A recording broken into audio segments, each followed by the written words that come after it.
But sometimes you just don't get what you pay for. That's where the news on 12 comes in. Ken Amaro is the bow tie man. First thing, of course, I think of is the bow tie. Ken started wearing the bow ties before the bow ties became popular. But she says she's still amazed that this happened in the store. Even when I see people with bow ties in court, I think of Ken. Bow tie. Bow tie. Bow tie. Doesn't need no nerds wear bow ties. What's this guy's deal? This is the 5th year for the Bow Tie Golf Classic, and usually it's full of fun. This year's no exception. Without him, the impact of the Bow Tie Classic, it just wouldn't have had the same reach. Oh, it wouldn't exist. This event supports a worthy effort. I told Ken, when I was in your studios years ago, I said, Ken, I remember watching you when I was in high school. He said, whoa, please don't, I don't need to hear that. Had the bigger afro back then, had a little more hair.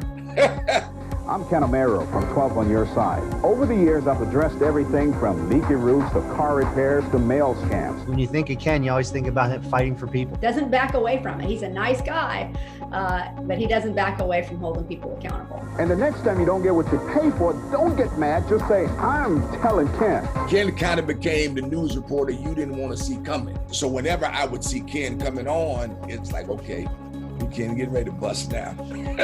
You know, who is Ken getting ready to put on Front Street? If a person that you respect, that you can trust, and that you know can get results come to your mind, it's going to be a Ken Amaro. Let me just say, you don't get that free. So you have to earn that. So you're just here to say thanks. Yes, and tell you you're the best. You can never retire. You have to stay with us. This man has been in this field, in this building, at the station for 42 years. 40 plus years in Jacksonville. It's the only place he's ever worked, and that's just unheard of. He really cares a lot about the Jacksonville community. And it's one of the reasons why we're still here in Jacksonville, because when we met, I was trying to get out of Jacksonville. I'm a native. I was born and raised here, and he wasn't.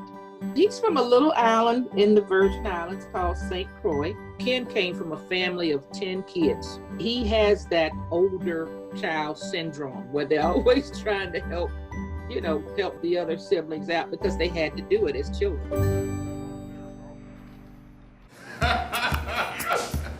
What about his sense of humor and his laugh? There's some heavy days and hours at the station, right? Heavy duty stuff. And he takes it so serious. And yet, man, when I hear that laugh coming from his soul, it's like things are going to be okay. Oh my gosh.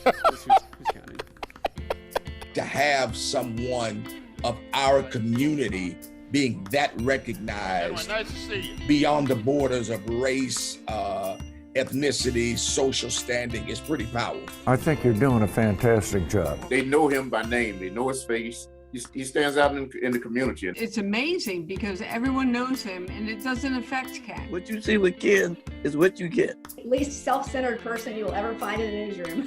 What brings you in, Daryl? What brings you in? What brings you in this morning? The story's not about you. It's about who you're interviewing. Ken taught me that. What's on your mind? You said you had a lot to say. Same I am. That's who I am. What he does has been so consequential for Jacksonville because he's the go-to. You know, you have an issue, whether it's an issue of fairness or whether it's an issue of simply needing somebody to be your booster. He always wants to see the underdog, treated fairly. And that's just his nature. We probably won't appreciate all that he represents to the station until the day that he decides he's going to just listen to music in a hammock. Lord knows he has absolutely earned his time, right? But it will leave such a huge hole, and I think a hole in the community's heart when Ken decides to step away. Ken, thank you for your integrity, for your fashion statement. And as an African-American man, thank you for showing us that we as Black men walk in integrity, walk in productivity, and you do it with a smile, and you love your city. Thank you, and showing us as an African-American man that we can be proud.